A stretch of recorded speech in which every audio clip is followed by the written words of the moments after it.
And we are back. 16.2 is here, and once again, Senor Castro does not disappoint. We got something for everybody. We got toast to bar, we got double unders, we got cleans. But then again, you may hate toast to bar, and you may hate double unders, and you may hate cleans, and then in which case you are effed. But for everybody else, there's a little something to enjoy. And we've got increasing loads. We've got a building time domain, which is going to be awesome. I'm excited to see how folks handle that. I'm looking forward to this one quite a bit. I'm going to hit it tomorrow, and maybe I'll let you know how it goes, or you can just follow me on the leaderboard. That being said, let's talk about strategy. So, toast to bar. I would leave some in the tank every single set. If you've got 5, I would do 3. If you've got 40, maybe you're going to go for 1 or 2 unbroken sets of 25. But you do not want to get to that point where you just can't get back on the bar.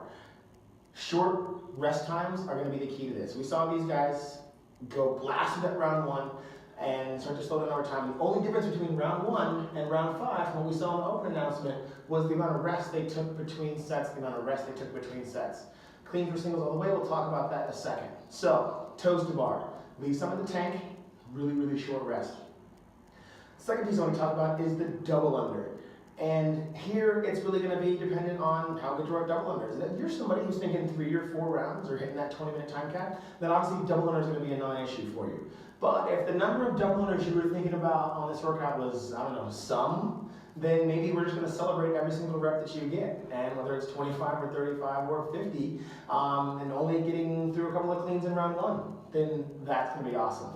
But double unders should be in your wheelhouse by now. We knew they were coming in the open. It's no longer a surprise. I would even go so far as to say that double unders are not an advanced movement. I would say that double unders are right there with air squats and push-ups, and it's something we kind of all have in our back pocket. So if you don't have your 50 unbroken yet, let's make that a goal for 2017. And forgive the austere, prison-like testimonial environment. I'm on the road this week. Actually, my mom turned 60 today, and the family met up in New York to go see Hamilton. And it is as good as they say it is, undeniably. Maybe one of the best plays I have ever seen, hands down. It was incredible. And at the play, I ran into actor Edward Burns, and he was digging the biceps. So that was kind of fun, because I was the only athlete there who was wearing a t-shirt. Killer Cliff, to be specific, and shoving people out of my way during intermission, trying to get the open update, because the play started at 7 East Coast time, and so at 5 o'clock Pacific, I was sitting in a darkened theater with my legs shaking, wondering what exactly Castro was doing in North Carolina. So at intermission, ran out to the lobby and could not get a good signal to get this to get the update show to play. So. Yeah, got some interesting looks about the t-shirt at Broadway Theater. And then after the show, hung around and chatted with the cast, and Mr. Lin-Manuel, that's right, Mr. Hamilton himself, wanted to touch the python. So I think it was a good evening. Now, back to what we're talking about. Let's see, we're talking about toes to bar, we're talking about double unders, cleans. We saw 2 monsters, literal monsters, pillars of fitness. In fact, you guys know my attitude on CrossFit Games athletes. I don't think they're actual people. I think they are lab-generated fitness robots. But we saw 2 of the 2016 model fitness robots go head-to-head and do singles every step of the way on those cleans. And we also saw that round 1 happen at about 225. So singles seem like a really good strategy. It is not what's going to make or break this workout for you. Save your energy, save your grip, hit singles on the cleans, and be very methodical all the way through. Now, in terms of how you approach it, comes from a time domain standpoint. And here's like the difference maker is going to be. Assess yourself. Our toes to bar is going to break. Our clean's going to break. Our double under is going to break. For a lot of folks, it's going to be the clean weight that becomes a limiter. And so what I want you to do, if you know that bar for you is bar number 3, then I want you to approach this like a 2-round workout. 2 rounds for time. Blaze through it. Give yourself as much time on the bar that's going to be your undoing as possible.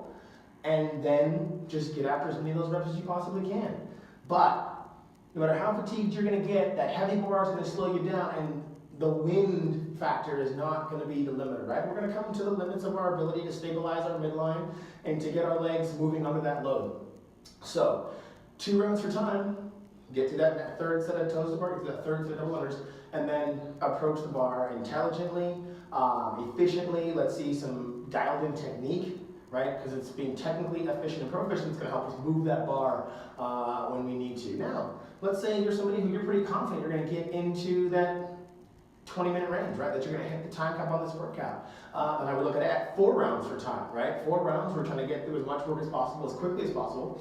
And then we're gonna have as much time as we had to just dig deep and see if we can pull out any reps, right? Maybe your clean PR is 310 pounds, or even 316 pounds.